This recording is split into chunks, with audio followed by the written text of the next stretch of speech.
balik ke asal. Kita buktikan. Dia Nembarani kalau ada orang meninggal dunia, kemana mayat ini dibawa? Ke tanah kuburan, tanah wakaf, iya kan? Kenapa asal tubuh dari tanah? Tanam. Dalam tempo 40 hari atau 50 hari, menurut proses kedokteran, saya akan bongkar. Kita akan lihat itu tubuh berlayar berulat, ditambah baunya luar biasa. Ya, coba kalau ada bau begitu, cobalah bongkar. Ya, kalau misi belum mati, bisalah kita mengucapkan kata-kata sastra yang indah. Kita nggak bisa berpisah, mesti hidup semati. Nah, coba sudah bau gitu, peluklah hidup semati, bilang kalau nggak muntah.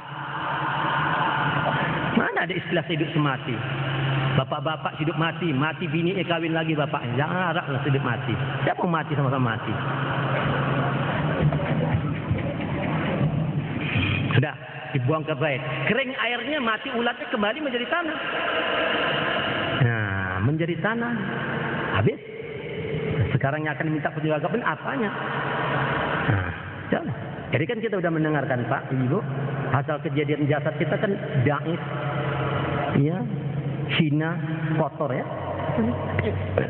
Jadi udah mendengar kita nggak bisa lagak, nggak bisa bangga, nggak bisa angkuh. Sudah dengar kita asal kejadian tubuh kita ada apa. Tapi mereka yang belum pernah mengaji, belum pernah mendengar, nggak tahu dia asal usul tubuhnya dari apa, berapa banyak yang petentengan. Lagaknya baru punya Mercy 10 biji, rumah 1000 tingkat, pangkat jenderal, lagak nggak tangguh, nggak sadar asal pun dari ulat. Nggak usah lagak lah,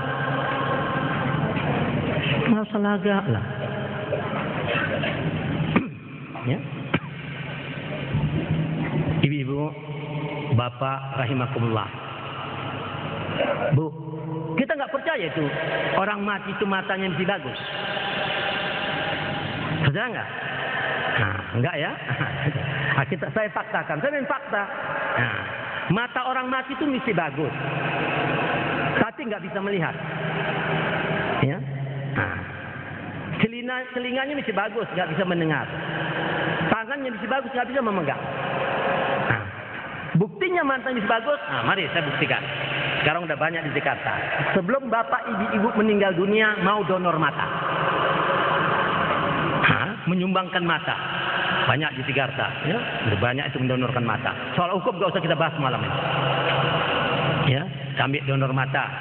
Nah, kita amanahkan. Pak dokter itu biasanya dokternya 2, saksi 2. Pak dokter, saya akan sumbangkan, dermakan mata saya. Maka dia boleh akte apa ya, donor itu ditandatangan dokter, Pak. Sudah, ini amanah. Ya, itu sudah ada aktinya.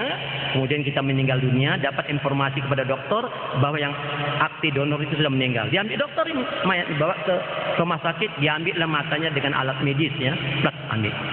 Baru ditaruhkan kepada orang buta. Nah, taruhkan orang buta. Orang buta itu bisa melihat berapa banyak orang buta. Coba asal jangan udah rusaklah urat matanya. Nah, taruhkan itu. Ya, taruh kemana? Orang buta itu bisa melihat. Yang menjadi pertanyaan sama kita, yang melihat itu matanya apa manusianya? Saya tanya. Ya. Kalau orang mati tadi, jendelanya mesti bagus, matanya bagus. Manusia sudah keluar dari tempatnya. Kalau sudah keluar manusia daripada tempatnya seperti burung terbang dari sarangnya. Ya, apalagi keluar rohnya mayat dia, nggak bisa melihat. Orang buta tadi, manusia mesti ada, cuma jendela nggak ada. Dikasih mata jendela baru bisa melihat. Yang melihat manusia bukan jendelanya. Supaya bapak ibu tahu. Nah, maka itu sekarang yang banyak jual mata, Bu, di Sri Lanka. Banyak itu jual mata. Ya, kalau kita umpamanya tak ada mata kita saudara yang buta, saya ambil. Boleh, tapi ya duit lah pula, mahal ya. Nah, jadi sana macam-macam, Bu. Kalau mau ada mata tuh biru, coklat, hijau, kelabu. Nah, kita pun kalau mau sebelah coklat, sebelah biru bolehlah ganti mata kita. Nah, asal ada duit. Bisa aja. Itulah canggihnya itu ya. Dah. Jadi yang melihat itu bukannya. Macam ibu-ibu lah. Punya rumah ada jendelanya enggak? Ada ya. Yang melihat manusianya apa jendela rumah? Manusianya bukan jendelanya ya. Kalau jendelanya melihat, coba pulang tanya nih. Jendela, ada orang lewat jendela. Enggak ya. manusianya. Jadi manusianya ya tidak kita pelajari. Yang akan lillahi ini nggak lillah. Yang kita pupuk sekarang tubuhnya, rumahnya. Ini akan bobrok. Ya, jadi cukup jelas para bapak dan ibu kejadian manusia. Jadi Bu, Pak, bahwa manusia ini dijadikan dari dua unsur, dua kejadian. Berarti manusia ini tubuhnya dua. Tubuhnya dua. Tubuh yang halus, tubuh yang kasar. Tubuh yang kasar dikatakan jasad manusia. Tubuh yang halus dikatakan roh manusia. Ya kan? Jasad manusia itu dikatakan diri yang zahir. Roh manusia dikatakan diri yang batin. Sesuai dengan Luqman 20, wa asbaha alaikum ni'amahu zahirata wa batinata. Allah mengkurniakan pada kamu ada diri zahir, diri batin, nikmat zahir, nikmat batin. Luqman 20, Al-Hadid ada 9 ayat. Tapi bukan batin, alirkan kepercayaan. Quran dan sunnah Rasul. Nabi juga mengatakan awalan wa akhiran zahiran wa batinan. Ya. Jadi jasad manusia tadi dikatakan diri apa tadi? Diri apa tadi? Diri zahir. Roh manusia dikatakan diri apa? Diri batin. Jadi diri kita pada dua, ada zahir dan batin. Kalau diri zahir ini bekerja, berbuat dia, itu dikatakan amal syariat namanya. Ya, amal syariat. Kalau diri batin ini bekerja, berbuat, itu amal hakikat namanya. Jadi amal kita cuma dua macam kata Rasulullah, syariat dan hakikat. Kata Allah juga, as-syariatu bila hakikatu atilah, wal hakikatu bila syariatu batilah. Kalau bersyariat saja tanpa hakikat, atilah, kosong melompong, sia-sia, capek sajalah saban nadi rukuk sujud. Hakikat tanpa syariat batal, tidak sah. Bersyariat tanpa berhakikat, bertubuh tak bernyawa. Berhakikat tanpa syariat, bernyawa tak bertubuh. Kita ada tubuh dan nyawanya. Sejelas-jelas ya bisa. Jadi apa kita dua macam, syariat dan apa tadi? Hakikat. Dah. Tolong Bapak tunjukkan yang mana amalan syariat itu. Syariat Rasul itu mana? Syariat Nabi. Yang dikatakan amal syariatnya macam mana? Supaya jelas kita. Yang dikatakan amal syariat, Bu, Pak, kauli dan fi'linya, ucapan dan perbuatannya. Itu amal syariat. Amal syariat dapat dilihat, dapat didengar. Apa diucapnya bisa didengar, apa kerjanya sudah dapat dilihat. Itu amal syariat. Jadi amal syariat itu ucapan dan perbuatan. Jadi kalau kita sembahyang baru pandai membaca, baru pandai berbuat, itu amal syariat. Amal jahir, amal luar namanya. Yang mana akam amal hakikat? Qalbinya, hatinya. Instruksi Allah dan Rasul, setiap kita memperhambakan diri beramaliyah, alat 3 macam, qalbi, qawli dan fi'li, hati, ucapan dan perbuatan. Kan itu semua. Ada rukun sembahyang 13 perkara yang wajib. Ada rukun 13 pada rukun qalbi, qawli dan fi'li. Hati, ucapan dan perbuatan. Rukun fi'li takluk pada sifat basar. Apa yang dikerjakan Nabi dapat dilihat. Ada hadisnya. Rukun qauli takluk pada sifat sama. Apa yang diucapkan Nabi dan sembahyang bisa didengar. Ada hadisnya. Rukun qalbi takluk pada sifat ilmu. Apa isi Nabi tidak akan tahu kita isi hati Nabi kalau tidak punya ilmu. Saya tahu kita. Jadi amal kita dua macam, syariat dan hakikat. Ya. Nah, yang mana amal syariat? Ucapan dan perbuatan. Yang mana amal hakikat? Kalbinya. Jadi alat memperhambakan diri, alat beribadah, kalbi, qawli dan fi'li, hati, ucapan dan perbuatan. Ada? Ya. Hati, ucapan dan perbuatan. Tolong Pak, ibu-ibu tunjukkan yang mana amalan fi'li, amalan perbuatan itu yang macam mana? Yang berhubungan dengan tubuh manusia. Nah, itu dia. Berhubungan tubuh manusia. Contohnya, berdiri betul. Ruku, iktidal, sujud. Ya, tawaf, sa'i. Pokoknya berkaitan dengan tubuh itu amalan fi'li, amalan perbuatan namanya. Jelas? Yang mana amalan qauli, amalan lidah itu yang macam mana? Yang berkaitan dengan lidah. Contohnya, subhanallah, Allahu akbar, membaca ayat, berselawat, yang mengeluarkan kata-kata yang indah, yang baik. Ini amalan qauli. Yang mana amalan hati? Inilah tidak dipelajari Islam masa kini. Di mana-mana pelajaran cara membaca, cara berbuat. Sembahyang itu begitu. Begini perbuatnya, begini baca. Begini tawafnya, begini baca. Tubuhnya sujud, lidah membaca, hati enggak tahu. Tubuhnya tawaf, lidah membaca, hati kemana? Yang ditengok Allah hati kita. Innallaha la yanzuru ila ajsamikum wala ila suwarikum walakin yanzuru qulubikum. Allah enggak menengok rupa dan perkara tersebut, menengok hati kamu. Supaya tahu kita enggak mempelajari hati. Sudah. Ilmu fi'li, ilmu perbuatan itu kita pelajari untuk apa? Untuk apa kita pelajari ilmu fi'li, perbuatan? Supaya tahu kita cara-cara menyembah Allah. Macam mana berdiri betulnya, rukuk, i'tidal, sujud menurut sunnah. Ya. Dan bagaimana tawaf sa'inya itu. Ya. Pekerjaan perbuatan itu. Ini. Jadi ilmu fi'li perbuatan itu kita pelajari supaya tahu mau cara-cara. Macam mana menyembah, macam mana berdiri betul, rukuk itu, sujudnya menurut Quran dan sunnah. Ini. Itu ilmu perbuatan. Ilmu qauli kita pelajari supaya pandai memuji Allah. Allahu Akbar, Subhanallah. Membaca ayat. Ini ilmu hati kita pelajari untuk apa? Untuk mengenal yang kita puji, untuk mengenal yang kita sembah.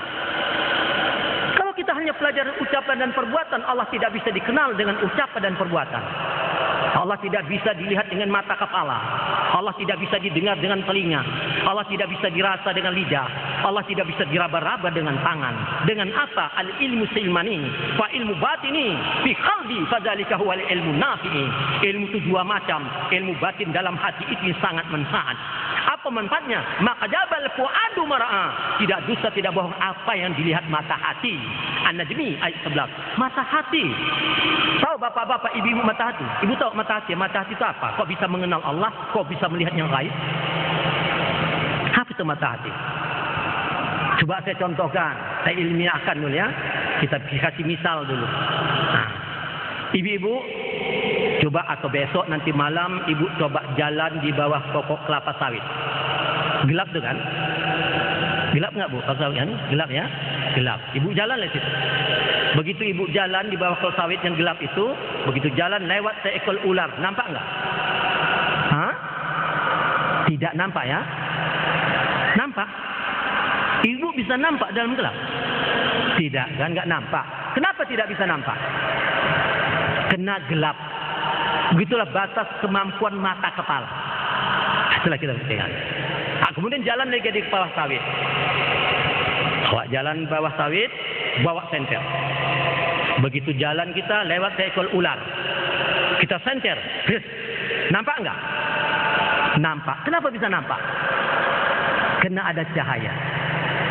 Yang menampakkan mata kepala apa cahaya? Cahaya. Kenapa kita nggak kenal Allah? Hati kita tidak bercahaya. Jadi apa itu mata hati? Apaman sarahallahu sadarul Islam bahwa nurin mirabdihi. Apabila Islam ditanamkan dalam dada dan hatimu, tidak lain itu nur daripada Tuhan kamu. Al-Jum'ah 22 An-Nur banyak ada 7 ayat. Mata nur Allah pernah kita tahu nggak? Pernah kita tidak pernah mempelajari hati. Yang kita pernah lihat nur Laila, nur Habni, nur Aini. Akibat umat Islam pada saat ini tidak mempelajari soal hati, maka instruksi Allah, wa fi anfusikum afala tubsirun. Coba dalam diri kamu introspeksi, tengok ke dalam. Al-Zariyat ayat 21. Hati. Bu, Pak.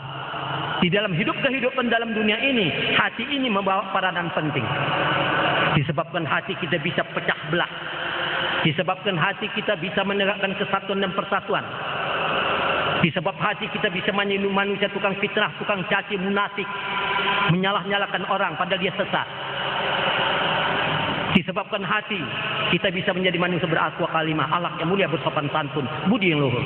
Disebabkan hati kita masuk neraka jahanam. Disebabkan hati kita bisa masuk jannatun naim. Begitu peranan hati. Kalau gitu peranan hati, ada apa sebenarnya dalam hati itu? Kok begitu dahsyat paranannya? Ada apa? Tanya Allah, Al-Baqarah ayat 10. Fi qulubihim maradun.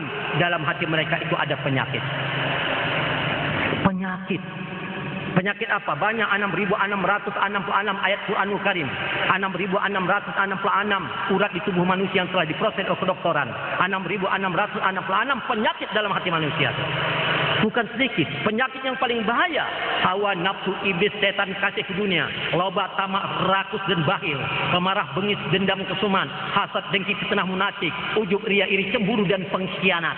Lalai, lupa, jahil, murakab. Itu bahaya. Kita biarkan penyakit itu. Sambungan ayat. Fazadahumullahu marada. Ditambah Allah itu penyakit.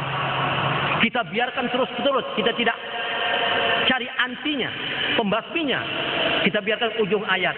Walahum azabun alima bima kanu ya'jibun. Bagi mereka lah azab yang sangat pedih karena mereka pendusta. Papat di luar, pancung di dalam, lain di mulut, lain di hati.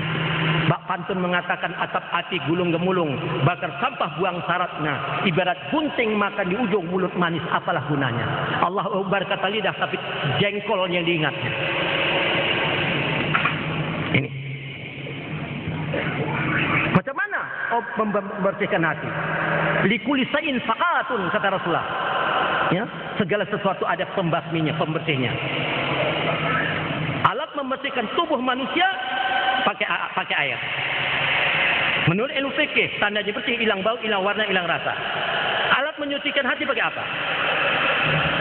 Ya, baca istighfar bu ya, istighfar. Kan gitu ya. Kalau membersih hati, kata Ustaz, baca banyak baca istighfar. Astagfirullahaladzim, ya bu. Betul? Baik. Istighfar letaknya di mana bu? Di lidah. Hati di dalam. Terima di akal, dibaca di luar dalam bisa bersih. Ya, agama harus diterima dengan akal ya. Kalau agama tidak di akal, bukan agamanya. Jangan agama di akal-akal. Coba masjid itu kotor di dalam, rame-rame kita di luar, bersih dalam, bersih bisa bersih. Atau kita sapu luar nih bersih-bersih, bisa ikut dalam bersih? Enggak bisa. Puasa kalatun kalbu zikrullah, alat membersihkan hati. Ingat Allah kata Rasulullah. Tapi enggak mungkin kita bisa ingat sebelum kenal kepada yang dia ingat. Bersihkan itu. Qad aflaha man tazakka. Beruntung orang yang suci hatinya. Wa dzakara rabbih, dia mengingat Tuhannya. Fa shalla, baru tegakkan salat. Apa hukumnya orang enggak bersih hati? Qad aflaha man tazakka. Beruntung orang yang suci hatinya, yang bersih hatinya. Kalau enggak bersih, apa hukumnya? Qad aflaha man zakkaha wa qad haba man dasaha. Beruntung orang yang suci. Sesat manusia tidak suci hatinya. Sampai ayat 9. Syaitan. Apa hukumnya orang hati tidak bisa ingat Allah? Fawailul kasyatu qulubuhum min zikrillah ulaika fi dalalin mubin. Celaka bagi mereka yang hati tidak ingat Allah, mereka itu sesat yang nyata. Sampai mana sesat orang yang enggak ingat Allah? Ulaika kal an'am, mereka itu seperti binatang. Balhum adallu, lebih sesat daripada binatang. Ulaika humul ghafilun, itu orang yang lalai yang tidak ingat Allah. Al-Araf 179. Itu hukum enggak ingat. Apa hukumnya orang yang tidak menegakkan salat? Ya kalau kita dengar Rasulullah mesti enak di telinga. Man taraka salata muta'amida faqad kafara jahara. Barang siapa meninggalkan sembahyang dengan sengaja, kafir yang nyata. Mesti enak. Arti kafir engkar, arti berdosa. Tapi kalau Allah ngomong, orang tidak sembahyang wala tusalli ala ahadin minhum mata abada. Orang yang tidak sembahyang kalau mati jangan sembahyang selama-lamanya. Wala takum ala qabrihi, jangan berdiri, jangan pijak kuburannya itu. Innahum kafaru billahi wa rasulihi, karena dia kafir pada Allah dan Rasulnya. Wa matufahum fasikun, matinya fasik sesat. At-Taubah 84. Jangan coba-coba bu, ada orang nggak sembahyang kita sembahyang kan? Jangan coba-coba. Dalam hukum Al-Quran dan hadis tidak ada hukum-hukum toleransi. Mengingat, menimbang, memutuskan saudara. Tidak ada. Kalau kita turut menyembayang orang tidak pernah sembayang. Man anasahsan ala maksiatin walau bisakin kalimatin kana asarikul fiha. Barang siapa membantu orang yang telah berbuat maksiat, walaupun satu patah kata, suka kamu dengan dia. Rahul Bukhari Muslim.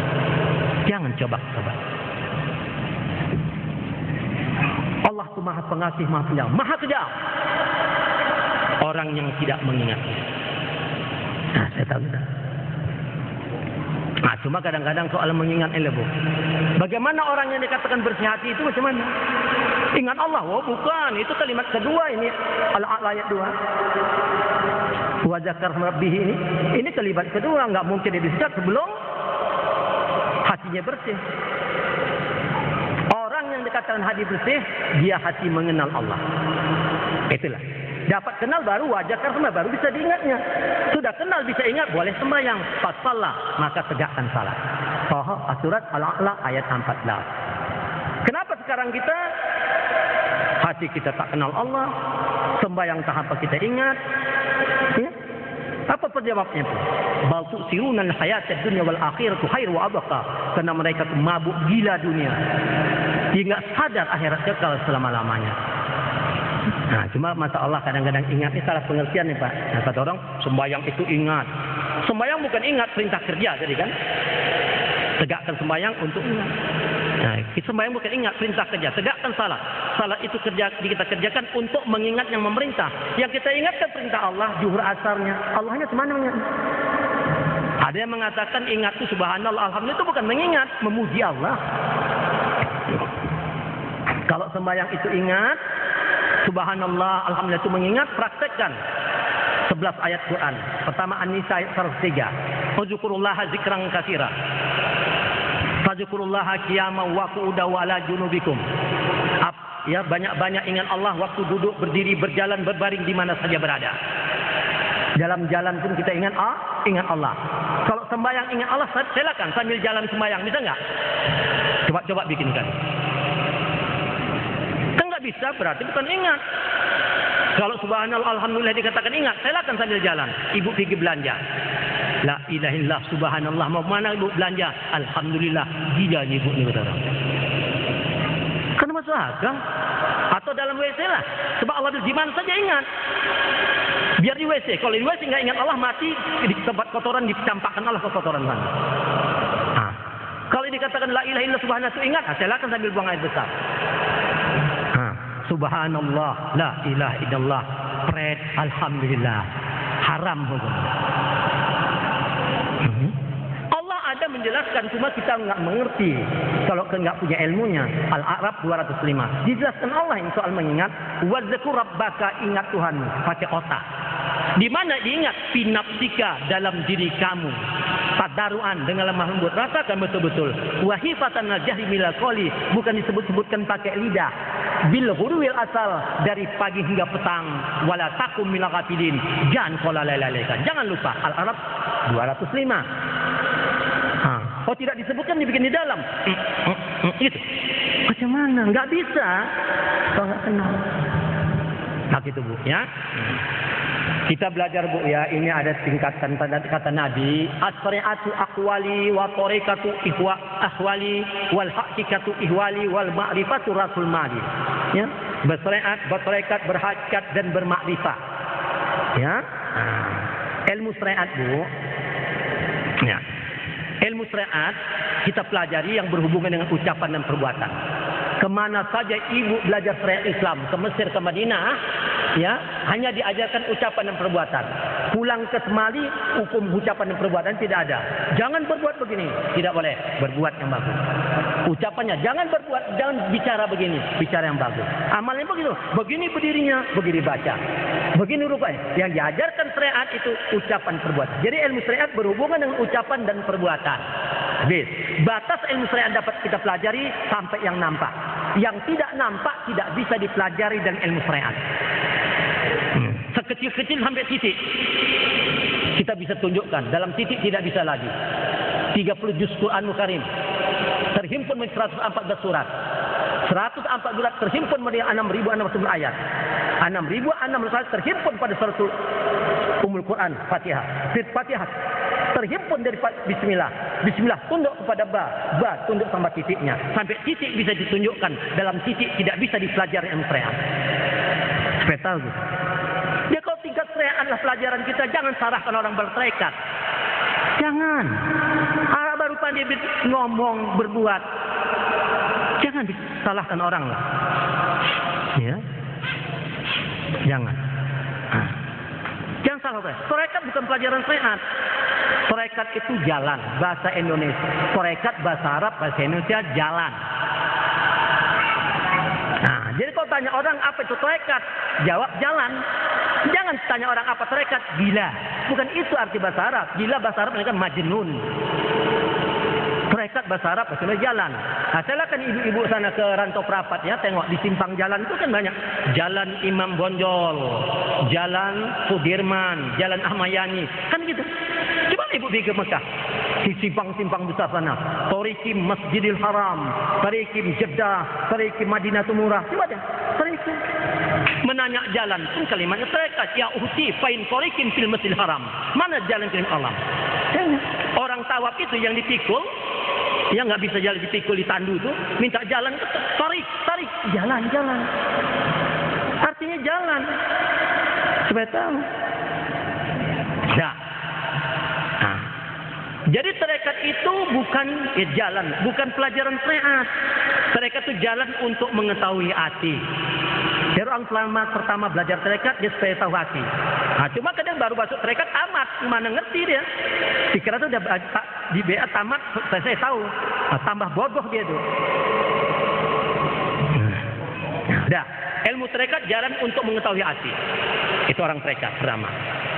Kenapa mesti ketahui hati? Sebab innamal a'malu binniyyah, tidak sah amal ibadat tanpa niat. Letak niat bukan di kepala, bukan di hidung, bukan di lidah. An-niyati fi qalbi, niat itu dalam hati. Di mana letak hati? Fi suduril qalbi, kata Allah Al-Had 46, dalam dada. Dada sebelah mana? Atas, tengah, bawah, kanan atau kiri. Enggak tahu letak hati macam mana meletakkan niat, apalagi rahasia niat. Mana tahu? Anggap orang tuh niatnya insya Allah tahun depan kita mau naik haji. Itu bukan niat, rencana, tujuan. Niat di dalam hati. Nah, jadi ilmu tarekat jalan untuk mengetahui hati. Itu ilmu tarekat. Sudah tahu di hatinya, baru diselidikinya dalam hati ada apa? Oh, ditengok dalam hati upaya ada penyakit tadi, fi qulubim maradun. Oh, kalau ada penyakit ini harus dibasmi. Apa alat pembasmisnya? Wa saqalatun qalbu zikrullah, kata Rasulullah dalam hadis Bukhari. Alat pembasmi hati ingat Allah. Macam mana mengingat? Belum tahu. Jadi ilmu tarekat berhubungan dengan hati, batas sampai membersihkan hati. Baru tingkat itu. Kita sudah pelajar syariat, sudah pelajar tarekat. Jangan salahkan orang belajar hakikat. Hakikat bukan pelajaran syariat. Hakikat bukan pelajaran soal hati lagi. Pelajaran apa hakikat? Al-ilmu silmani, fa ilmu batini fi qalbi, fa dzalika huwal ilmu nafi'i. Ilmu itu dua macam, ilmu batin dalam hati itu sangat manfaat. Apa manfaatnya? Maka jabal fuadu mar'a, tidak bisa tidak bohong apa yang dilihat mata hati. Jadi ilmu hakikat itu berhubungan dengan ilmu ghaib. Allah itu ghaib. Batas ilmu hakikat kita pelajari sampai rasa. Malam yaju lam yadri, barang siapa tidak merasa tidak tahu. Kita baru cerita Tuhan, belum tahu rasa macam serta Allah, nggak tahu.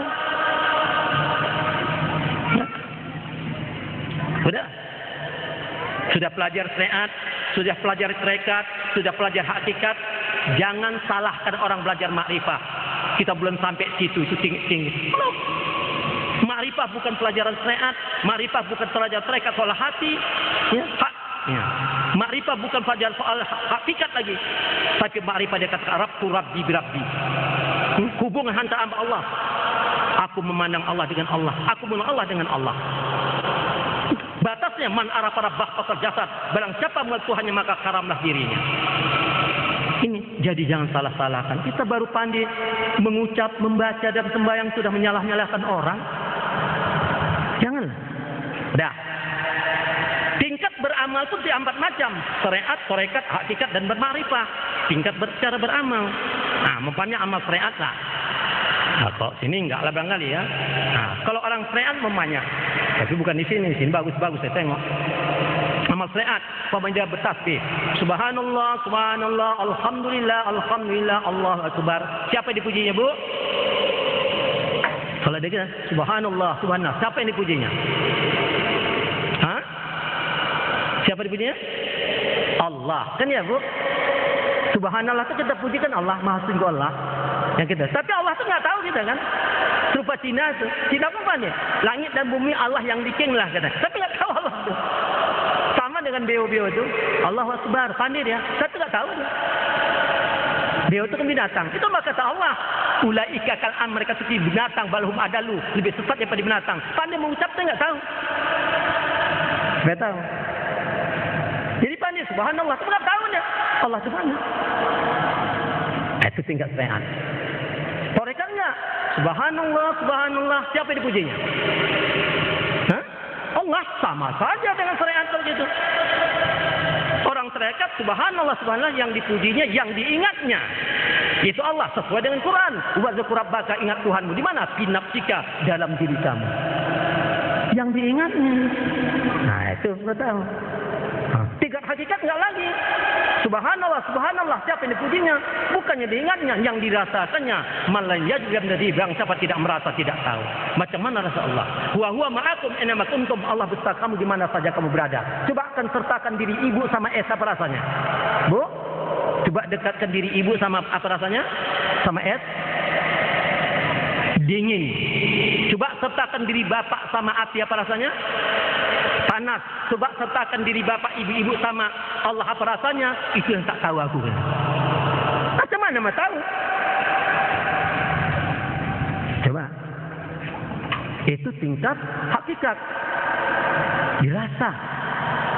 Tingkat ma'rifah bukan lagi subhanallah, subhanallah. Siapa yang dipujinya? Bukannya diingatnya, bukan dirasakannya. Antas hada Allah ilah, yang disaksikannya. Begitu jelas dan terang. Allah itu gaib bagi yang tidak mengenal. Bagi yang mengenal Allah itu nyata dan terang. Bu, bapak kalau belajar ustaz, bu, tanya bu. Jangan ragu-ragu.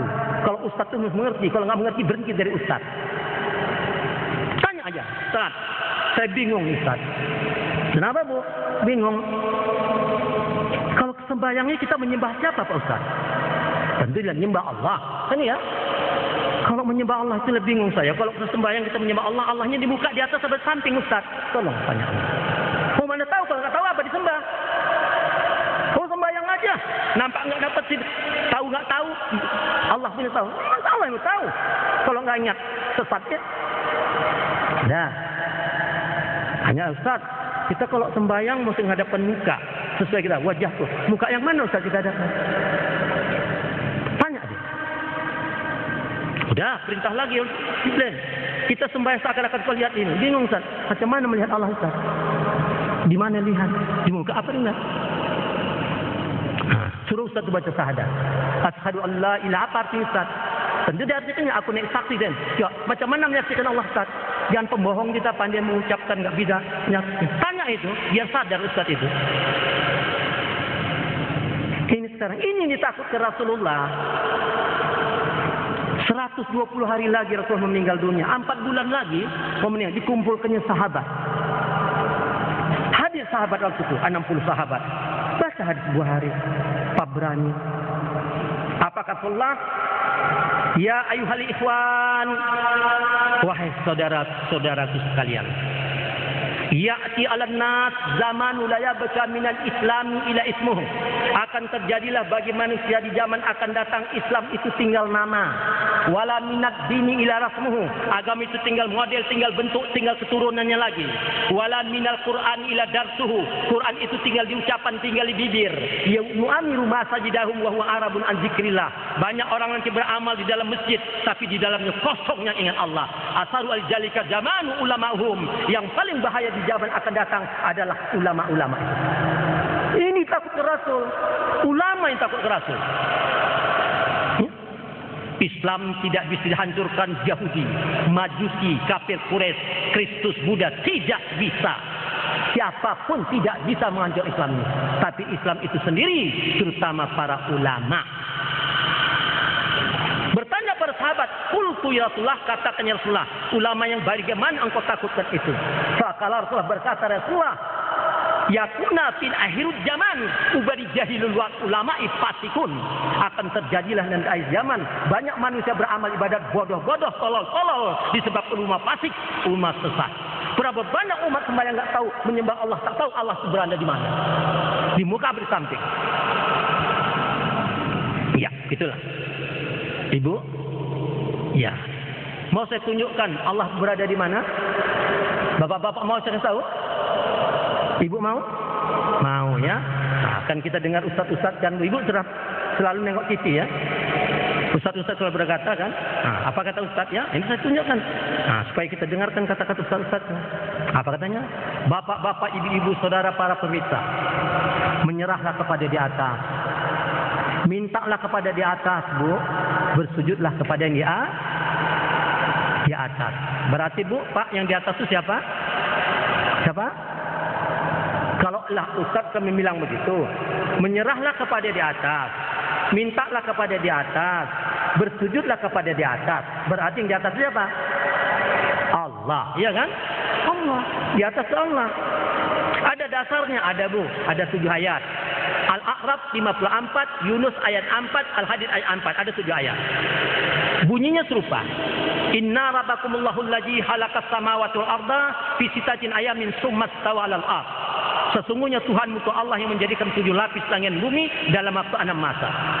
Kemudian Allah bersemayam di atas arah. Cukup jelaskan, Bu, bahwa Allah ada berada di atas, ya. Apa buktinya di atas? Subhanallazi asra bi 'abdihi lailan minal masjidil haram ilal masjidil aqsa. Dimiratkan Nabi, Bu, sampai ke Araf, jumpa Allah baru ke sembahyang. Belum jumpa Allah enggak ada kasih sembahyang. Dijumpa. Jadi jelas terang menurut Al-Qur'an Allah berada di atas. Mempercayai Quran, Bu, rukun iman, ya. Barang siapa tidak percaya Quran, hukumnya kafir. Kan itu iman itu kan? Percaya pada Allah, percaya kepada malaikat, lagi percaya apa? Pada kitab, lagi Rasul, lagi hari kiamat, lagi baik jahat dari Allah. Kan itu? Nah, Allah, malaikat, kitab nomor 3. Kitab Quran telah menjelaskan Allah berada di atas aras dengan bukti Nabi Mi'raj di atas. Kalau kita tidak percaya pada Quran, itu orang kafir. Ya, Bu? Ya, Pak? Jadi bapak-bapak, ibu-ibu, percaya nggak Allah berada di atas? Percaya nggak? Percaya. Orang-orang percaya Allah berada di atas itu orang munafik ini.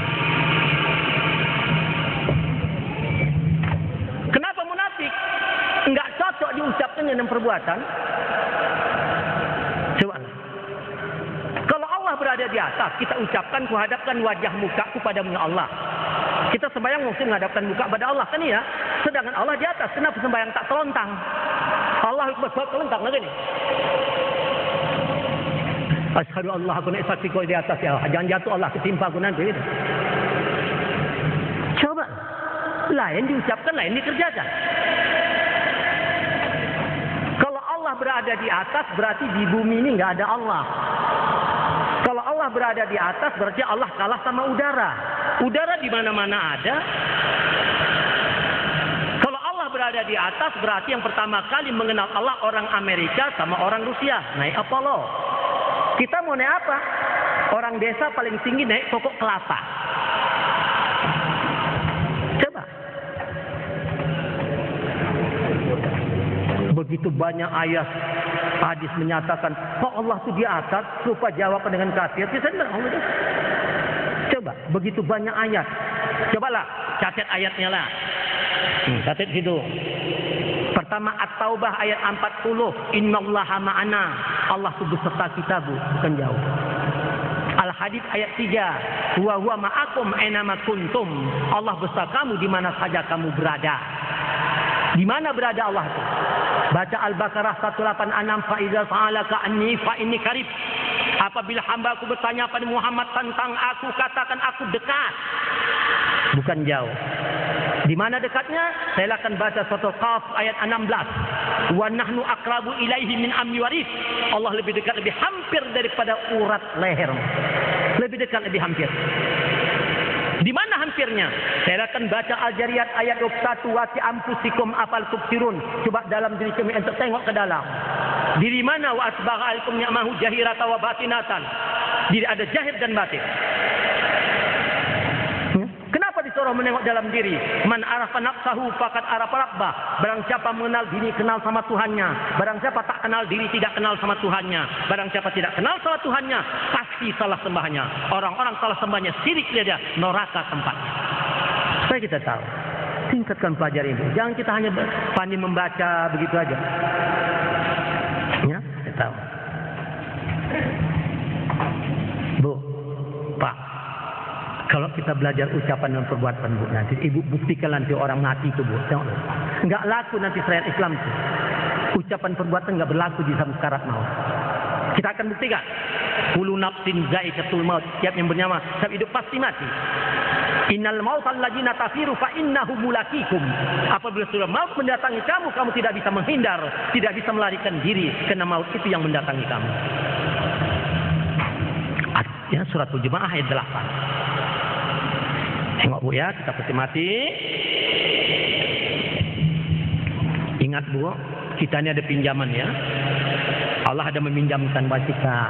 Ada 7 macam pinjaman. Ya. Pinjaman itu masih diambil kembali, dimintanya balik, ditariknya balik itu nanti. Mana pinjaman? Ada 7 macam. Itulah dikatakan sifat makni bagi Allah Ta'ala ada 7 sifat. 7 sifat. Pertama, hayat, ilmu, iradat, qudrat, sama, basar, dan kalam. Hayat artinya hidup. Kita ini hidup yang dihidupkan. Bukan hidup sendiri. Fala yanfa'ul jasad bila ruhi. Tidak hidup tubuh tanpa nyawa, takkan hidup nyawa tanpa Allah. Kita mempunyai ilmu, diberikan ilmu. Ya, iradat pengenalan, kita dapat mengenal sesuatu karena diberikan pengenalan. Qudrat, kita mempunyai kekuatan karena diberi kekuatan. Sama, kita bisa mendengar karena didengarkan. Basar, kita bisa melihat karena dilihatkan. Kalam, pada berkata-kata karena dikata-katakan. Kesemuanya ini kepunyaan Allah, dipinjamkan sama kita. Setiap barang pinjaman mesti kembali kepada yang punya ya. Pasti ambilnya kapan diambilnya? Nanti di alam sekarat maut. Tahu ibu-ibu dia katakan sekarat maut? Yang dikatakan sekarat maut itu dibilangkan hidup sudah tidak bisa apa-apa. Diteteskan air pun sudah tidak tertelan. Dibilangkan mati, nafas tidak ada. Itu sekarat maut. Dengar itu. Nah, kita buktikan nanti kalau kita separuh-separuh saja ucapan perbuatan belajar Islam. Tengok. Telentanglah ayah kita di alam sekarat maut. Telentang. Ya. Waktu ayah telentang, penuhlah mengumpul mengelilingi ayah kita tadi. Siapa mengelilinginya? Cucu-cucunya. Anak-anaknya, ibu kita, kakak, abang, saudara, jiran, kerabat, tetangga kita mengelilingi ayah kita di dalam sekarat maut. Apa kerja kita di situ? Sekedar menonton. Pertama kita tonton mata ayah kita, sebeliak ke atas, sebeliak ke bawah matanya, mendelik ke atas, mendelik ke bawah. Main sudah matanya. Ada menonton gigi yang mulai, katanya. Ada menonton tangan yang mulai tergenggam keras. Ada pula yang mengikut nadinya, tinggal satu-satu lagi detakannya. Dan ada pula yang membacakan Yasin.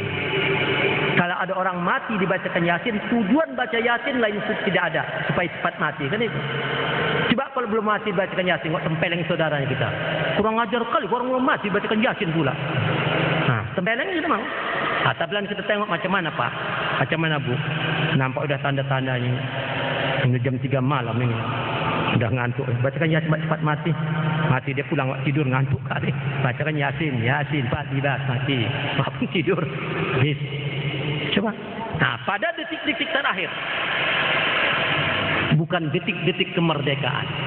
Detik-detik terakhir dia angkat Allah sifat makni yang 5. 7 tadi. Iradat, qudrat, sama, basar, kalam. Pengenalan, kekuatan, pendengaran, pandangan, ucapan diangkat Allah, miliknya dia punya. Siapapun tidak bisa menghalang. Tinggal 2 sifat makni, hayat dengan ilmu, nafas dengan ilmu. Kalau berilmu. Tinggal satu-satulah nafas ayah kita tadi. Datang Rasulullah berkata, "Lakinu mautakum la ilaha illallah." Ajarkan olehmu kepada orang yang akan mati, tidak ada Tuhan selain Allah. Ajarkan, bisikan di telinganya, la ilaha illallah. Telinga sudah pekak, enggak ada arti sama dia. Tunjukkan ayat Quran di matanya, mata sudah buta. Suruh baca Quran dia. Pernah juara musabakah, ya, juara dunia 1000 kali. Suruh baca, lidah sudah keluh, tidak ada juara sekarat maut. Suruh bangkit. Ayah, tegaklah ya. Bangkitlah ya. Ambil uduklah ayah. Salatlah ayah. Tinggal berapa menit lagi ayah di muka bumi. Cepat, tegaklah ya. Iradat, qudrat tidak ada lagi. Deking, tidak ada deking. Yomalayan paumalun wala banun. Siapapun tidak bisa menolong kamu sekarat maut. Anda tolong kaum kerabat anak bini harta karun. Tidak bisa. Coba ilmu apa? Ya. Lakinu mautakum la ilaha itu bukan untuk orang yang mati. Ajarkan kepadamu orang yang akan mati. Yang akan mati ini kita, kullu nafsin dha'iqatul maut. Maka belajar mengenal Allah, bukan orang mau mati. Nah, salah, orang sudah mau mati diajar. Nggak mungkin. Kita ini yang akan mati. Coba, lihat deh. Nah, cobalah. Kalau sudah begitu, ilmu apa mau dipakai? Kalau ilmu pandai ucapan perbuatan, dibisikkan orang telinga peka, tunjukkan ayat mata buta, suruh baca lidah keluh, suruh bangun anggota lumpuh dan kaku. Ilmu apa? Coba berbalas pantun kita malam hari ini. Apa kata pantun? Pohon jelatang di tepi laut, gugur bunganya dimakan ikan. Kalaulah datang malaikat maut, ilmu apa mau digunakan? Ilmu lidah keluh, mata buta, telinga peka. Ilmu apa? Coba jawab pantun saya. Bisa? Apa jawabnya? Orang nelayan pergi ke laut, pukat dibawa penangkap ikan. Kalaulah datang malaikat maut, ilmu hakikat itu guna. Sesuai dengan firman Allah, yauma la yanfa'u malun wala banun illa man atallahi biqalbin salim. Siapapun tidak bisa menolong kamu sekarat maut. Andai tolan kaum sahabat anak bin Ahtakarun, kecuali hati taslim yang ingat Allah. Aswara 88. Ya, tingkatkan Bu. Tambah hari, tambah minggu, tambah bulan, tambah tahun, maut tegas tambah dekat Bu. Siapkan diri. Jangan belajar ucapan dan perbuatannya. Ya. Gak ada arti nanti. Apalagi nanti ibu-ibu berangkat haji nggak punya ilmu Bu. Aduh. Di sana itu apa nih? Baitullah. Apa arti Baitullah? Rumah Allah. Ya. Pernah saya waktu di Pondok Gede bersama-sama waktu sama Azwar Anas, sama Faisal Tanjung, Panglima Abri Dubari. Terus saya tanya, Pak Faisal, saya mau bertanya. Nggak mau.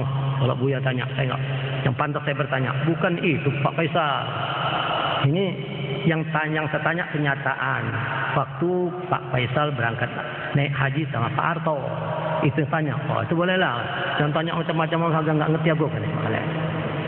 Pak Faisal waktu berangkat haji sama Pak Harto kan dikasih fasilitas oleh Raja Fahd masuk ke Ka'bah kan?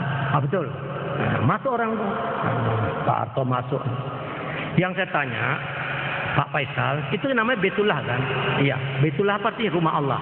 Waktu Pak Faisal masuk ke dalam Ka'bah itu, ada Allah duduk merokok situ. Oh, enggak ada. Jadi ada apa ini dalam? Enggak ada apa-apa. Enggak ada apa-apa. Kenapa dikatakan Baitullah? Coba, itu blok aja Bu. Kosong aja tuh. Dulu zaman waktu sampai hijrah di Madinah, dimasukkan lata dan sudah patung di situ. Kembali direbut Rasulullah Mekah itu dikeluarkan. Coba kalau itulah rumah Allah, berpikirlah kita. Yang membangun Ka'bah itu siapa? Manusia. Ya, gotorongnya baik. Masa rumah Allah manusia miskin? Kecil kali, sempit kali rumah Allah. Kenapa dikatakan itu Baitullah? Berdiri Adam 40 tahun hidup bertobat. Waktu tidak ada sembahyang, ingat. Sambil berdoa, Rabbana zalamna anfusana wa illam taghfir lana wa tarhamna lanakunanna. Ya Allah, ampunilah. Aku telah menjalini diriku ya Allah. Jika Engkau tidak ampuni aku menjadi manusia merugi nanti. Berikanlah aku rahmat. 40 tahun. Di situ dibangun Ka'bah. Maka itu dikatakan Baitullah bukan rumah Allah, tempat mengingat Allah. Jadi kalau nggak ingat, innamal musyrikuna najasun fala yaqrabul masjidil haram. Sesungguhnya orang yang musyrik hati tidak ingat Allah itu najasun, najis kotor, diharamkan menghampirinya. Di luar aja Arab, apalagi masuk ke dalamnya. Tidak boleh. Supaya tahu kita.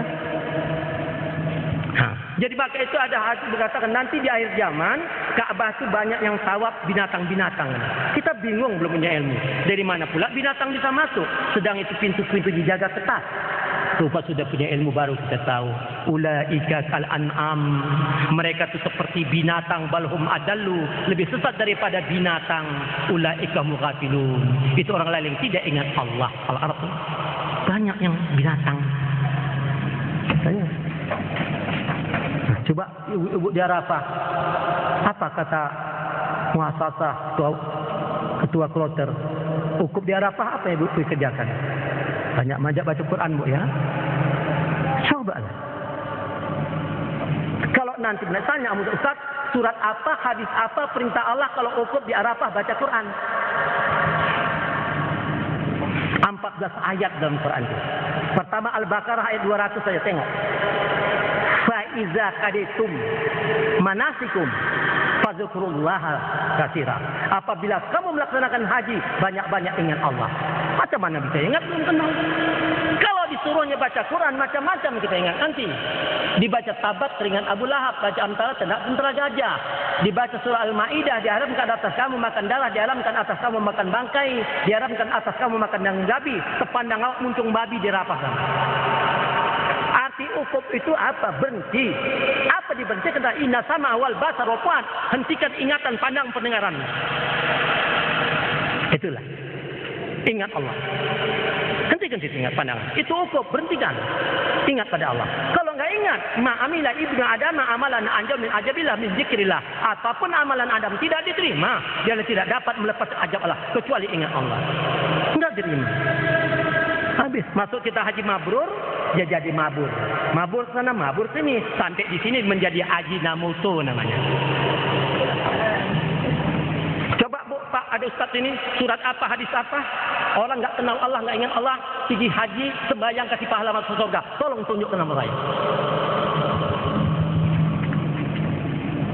Haji saya ini keras nada saya mengajak ibu-ibu. Kasihan saya bapak ibu-ibu. Ibu sujud, lidah membaca, apalah ibu ingat, bapak ingat. Ini saya kasihan. Apa nih? Kan menghayal kita. Coba. Tauhid diajar, cerita tauhid. Di lidah tauhid kita. Allah itu esa. Lam yalid wa lam yulad, tidak beranak dan tidak dianakkan. Wa lam yakul lahu kufuwan ahad. Tidak ada misal sesuatu pas. Cerita. Cina-cina pun pasti bisa kalau di lidah. Tauhid itu bahasa Indonesia konsentrasi, ya. Mentauhidkan, mengkonsentrasikan. Arti tauhid mengesahkan Allah. Arti esa jangan duakan Allah, satukan. Apa disatukan? Perintah Allah 7 ayat Isra 36. Inna sama wal basar. Satukan ingatan, pandang, pendengaran. Itu tauhid. Kemana disatukan? Kepada Allah. Di mana tempat menyatukannya? Kalbul mukminin baitullah, hati orang itu rumah Allah. Macam mana cara menyatukannya? Mutu gabla anta mautu. Coba matikan dirimu sebelum engkau mati. Apa yang dimatikan? Coba matikan ingatan, pandang, pendengaran. Kalau nggak punya ilmu, dimatikan ingatan, apa mau diingat? Dimatikan pandangan, apa mau dipandang? Dimatikan pendengaran, apa mau didengar? Itu tauhid. Jelas. Bu, yang terakhir sampai ya, setengah 12. Dari jam 10 sudah 1,5 jam. Ibu-ibu capek belum? Ibu-ibu capek belum? Nggak jawab ya, tapi kalau capek saya tutup aja ya. Bapak-bapak sudah capek belum? Masih sanggup mendengarnya? Nah, Bapak ya, suara tadi nada keras ya. Tugas saya wabalimun menyampaikan ayat. Kata-kata Allah dan Rasul saya sampaikan. Kalau Bapak Ibu marah sama Allah dan Rasul. Saya menyampaikan. Ya, Bu. Apa sebab akhlakul karimah umat Islam sekarang ini lebih rusak dari zaman jahiliyah? Apa sebab? Tiga ya. Bu, Pak, orang jahiliyah nggak mau buat malu ya. Tidak mau malu. Cuma dia nggak mau nyembah Allah, nggak tahu dia Allah tuh. Belum jelas sama dia, menyembah batu segala macam. Tapi membuat malu tidak mau orang jahiliyah. Dan serah. Kena takutnya malu dia, anaknya lahir perempuan tanam. Takut nanti besar jadi anak gadis, entah hamil dibikin orang, takut malu, bagus tanam aja. Nah, gitu orang jahiliyah. Jangan kena takut malu. Kita kan enggak sekarang. Lahir anak coba dibaca koran di TV, campakkan tong sampah, diparet, kolokan, dicampakkan orang. Lebih parah zaman jahiliyah. Ya kan? Nah, orang zaman jahiliyah belum pernah dalam sejarah bapak kandungnya menodai anak kandungnya. Belum pernah. Tadi aja di TV sudah dijelaskan. Ya? Nah, banyak di aplikasi Tangerang, bapak kandung menodai anak kandung. Sudah terjadi. Orang jahiliyah enggak mau itu. Ini orang Islam dulu. Zaman jahiliyah tidak pernah anak kandung menodai mak kandungnya. Tengok waktu di Bekasi. Coba, diancam ibunya. Saya lihat sampai ibu mengatakan, aku ibumu nak. Kalau sudah hafal sekali dikasihnya 500.000. Pergilah nak. Pergilah sana. Tidak. Ustikam mak terpaksa. Anak kandung menodai mamanya. Zaman jahiliyah nggak ada. Kenapa Pak ibu bisa terjadi begitu? Kenapa ya? Mari saya jelaskan. Ya, saya jelaskan ini udah bangkrut kali ini. Tadi dalam Quran surat Az-Zumar ayat 22 tadi ya. Fawailil kasatu qulubuhum min dzikrillahi ulaika fi dalalin mubin. Celaka bagi mereka yang hati tidak ingat Allah, mereka sesatnya nyata. Orang yang ingat Allah itu hukum Allah sesatnya nyata. Dalalah sesat mubin nyata. Kalau sudah sesat sampai mana sesat orang itu? Jelaskan Al-A'raf 179 tadi kan. Ulaika kal an'am, mereka itu seperti binatang, balhum adalu, lebih sesat daripada binatang. Ulaika humul ghafilun, itu orang yang lalai tidak ingat Allah. Ya. Nah, yang enggak ingatlah lebih sesat dari binatang. Yang ingat Allah itu hamba Allah. Ana ma'abdi mazakarni, aku berserta dengan hamba aku ingat aku kata Allah. Jadi enggak ingat itu lebih sesat daripada binatang. Coba ya. Suami istri sekarang. Suami istri. Istrinya sudah belajar, sudah bisa kenal mengingat Allah. Suaminya belum. Waktu di seksual bersama berarti si istri dikerjai binatang. Nah, sekarang lakinya pula sudah bisa ingat Allah, sudah kenal Allah. Istrinya belum. Waktu dia sama berarti suami mengerjai binatang. Sama-sama tak ingat, sama-sama binatang. Lahir anak binatang. Itu nggak kacau gitu. Quran membilang. Begitulah hancurnya. Jadi ini semua ulama menghancurkan ini. Sampai Rasulullah bersumpah, "Wallazi nafsi Muhammadin biyadihi tabtariku ummatin ala salasin wa sab'una firqah." Demi Allah, nyawaku di tangan Tuhan. Setelah nanti aku tidak ada, umatku akan berpecah-pecah bergolong-golong menjadi 73 golongan, 73 firqah. Fawaidatun fil jannah, hanya satu golongan saja masuk ke surga. Wasintani wasabauna tirnar, yang 72 bulat-bulat masuk neraka. Waman hum fil jannati ya Rasulullah. Siapa yang mereka yang masuk surga ya Rasulullah? Qala ahlis sunnah wal jamaah. Ya saya nggak bisa jabarkan lagi, panjang nanti sudah pas. Ya. Jadi Islam sudah pecah, Bu. Sudah 73 golongan. Tengok di Indonesia berapa banyak Islam. Islam kaum muda, Islam kaum tua, mengaku Islam Muhammadiyah Muhammad, tapi tak pernah kenal Allah.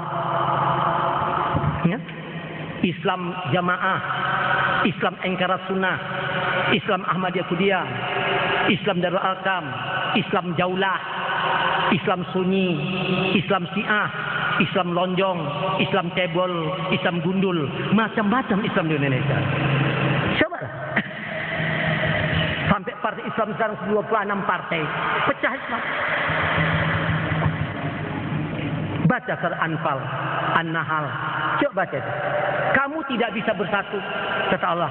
Walaupun kau habiskan hartamu sebanyak langit, habiskan harta sebanyak bumi, nggak bisa bersatu. Hanya aku nanti menyatukan bila hati hamba-hambaku sudah mengingat aku. Nggak usah, kalau sudah satu hati sama-sama mengenai Allah, disatukan Allah. Tapi bukan mudah orang yang Allah tuh, bukan sikit ya. Orang yang Allah tuh, kalau sikit bahasa Arab kalil, sikit. Ini bukan kalil, wa kalilum min ibadah syakur. Sangat sedikit sekali hambaku yang bisa bersyukur dengan Allah tuh. Sahabat 13 bisa dihitung. Ya, pecah Islam. Berantakan Islamnya, pecah. Nah inilah, ini sebabnya maka berantakan. Kadang-kadang, ya, yang sama-sama nggak ingat sama binatang, lahir anak binatang. Bahkan kadang-kadang yang menikahkan pun binatang. Nggak ingat ya kan? Nggak kenal Allah. Nah ya, binatang.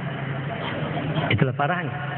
Maka itu bapak dan ibu-ibu, kalau kita sudah punya anak gadis umur anak perempuan umur 10 tahun, ya nanti mungkin 20 tahun dapat pertemuan, ya. Nah, kalau ijab kabulnya itu hanya 7 kalimat, mudah ngapalnya. Mudah ngapalnya. Jangan nikahkan anak sama orang mas, kita langsung. Kalau ijab kabulnya itu kan cuma 37 macam saja itu bicaranya itu. Nah, perhatikanlah ya. Nah, dihafal. Kalau udah anak kita 10 tahun umurnya, dia sampai 20 tahun dan sebagainya, masa 10 tahun nggak bisa ngapal. 10 tahun nggak terapal, 7 macam saja. Bapaknya anak kita Fatimah, minantu kita yang akan kita nikahkan Ali umpamanya. Coba 7 kalimat saja. Ali, 1. Kunikahkan engkau. 2. Dengan anakku. 3. Siti Fatimah. 4. Mas kawinnya. 5. 100.000 rupiah. 6. Tunai. 7. 10 tahun nggak terapal itu. Yang parah lah pula. Kalau ijab kabul 10 tahun tak terapal. Ya Allah ya Rabbi. Soal taklid nikah doa kita serahkan sama P3 antai. Dia kan pegawai pencatatnya. Serahkan. Yang penting kita nikahkan. Tetapkan ingatan kita. Satukan ingatan menantu kita mungkin. Imankan dulu dia. Baru salurkan, tangkap tangannya. Asyhadu Allah. Rasakan macam mana ketika Allah. Sudah kita sebutkan syahadat la ilaha illallah sallallahu Muhammad Rasulullah, baru Ali, kunikahkan engkau dengan anakku Siti Fatimah, mas kawinnya 100.000 rupiah tunai. Gep, masukkan nikah dalam. Nikah jadan batin. Wa asbagha alaikum ni'amahu jahirata wa batinatan. Allah mengkurniakan kedepan ada nikmat jahir, ada nikmat batin. Luman. Mana nikmat jahir? Enak melihat, enak mendengar, enak mengunyah, enak memegang, enak melangkah, maaf beri maaf, enak bersama suami istri. Waktu kita merasakan nikmat jahir, kita tidak ingat nikmat batin, dihukumkan jinah batin. Kata Allah, bukan kata saya. Begitulah kemunduran Islam ini sekarang. Ya, tinggal ucapan dan perbuatan, hakikat Islam tidak. Ya, inilah. Nah, jadi hasilnya saya ucapkan pada bapak ibu, peringatan Maulid ini kita akan meniru contoh Rasulullah. Tirulah perbuatan Rasulullah itu. Ya, saya rasa sampai sini. Carilah dunia di dalam dunia, Bu. Di dalam dunia ini, Pak, ada akhirat. Carilah akhirat di dalam dunia. Di dalam akhirat dunia tidak ada lagi. Ngerti kira-kira? Kita mencari dunia dalam dunia inilah. Di dalam dunia ini ada akhirat. Maka kita cari akhirat ini dalam dunia. Di dalam akhirat dunia tidak lagi. Ya? Nah, ya. Yang terakhir, Bu. Nah, yang tadi ini kita cara Ibu beramal dulu. Amal kita, Bu, bukan banyak-banyak ya. Bukan banyak-banyak. Pertama, ingat Allah. Kedua, puji Allah dan Rasul. Ketiga, doa. Keempat, kerjakan. Lain tidak ada. Sembayang begitu, haji begitu, tetap. Nah, sembayang juga. Pertama, ingat dulu. Kalau bisa kenal Allah, ingat. Sebab tujuan sembayang, wa aqimi saja kita ingat. Sudah ingat. Pertama ingat. Kedua, puji Allah dan Rasul. Macam mana? Allahu Akbar. Sami Allahu liman hamidah. Puji Allah. Baru puji Rasul. Allahumma salli ala Muhammad wa ali Muhammad. Kama shallaita ala Ibrahim wa ala Ibrahim. Dan puji Rasul. Ingat Allah, puji Allah dan Rasul. Ketiga, doa. Ya, rukuk dan sujud, puji dan doa. Ya. Subhanakallahumma rabbana wa bihamdika Allahumma salli. Pujinya subhanakallahumma, maha suci Engkau ya Allah. Doanya rabbana, ya Allah Tuhan kami, individu ya Allah Tuhan. Puji lagi, wa bihamdika, segala puji bagi Engkau. Doa lagi, Allahumma salli, ampunkan aku ya. Ampun. Duduk antara sujud itu doa mutlak yang perintahkan Jibril pada Muhammad. 8 kalimat. Rasulullah di pintu gerbang Multajam dibacanya. 8 kalimat. Ini doa mutlak. Barang siapa dapat membaca duduk antara 8 kalimat itu, pandang ingat hatinya kepada Allah, wa mimad dabbatin fil ardi Allah rizquha. Tidak ada hambaku yang di dunia ini urusan dunia yang tidak kuselesaikan, dan kubuka tersenati pintu gerbang rezeki pada dia. Rizquha al-ankabut. Ya, mana yang 8? Rabbir firli warhamni wajburni warfa'ni warjukni wahdini wa'afini wa'fu anni. Pertama, Rabbir firli, ya Allah ampunilah aku. Warhamni, kasihanilah aku. Wajburni, cukupilah segala kekuranganku. Warfa'ni, angkatlah derajatku. Warju'ni, berilah rezekiku. Wahdini, tunjuki aku ya Allah. Wa'afini, afiat kesehatannya ya Allah. Wa'fu'anni, maafkan aku senantiasa. Mau apa kita lagi? Coba kita nggak pelajari, kita baca jam sembahyang Allah Akbar, merepet aja.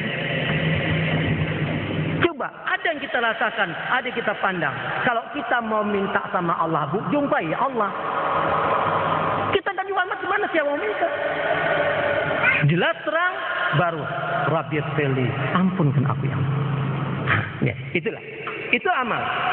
Ingat Allah, puji Allah dan Rasul, doa dan kerjakan. Haji pun begitu.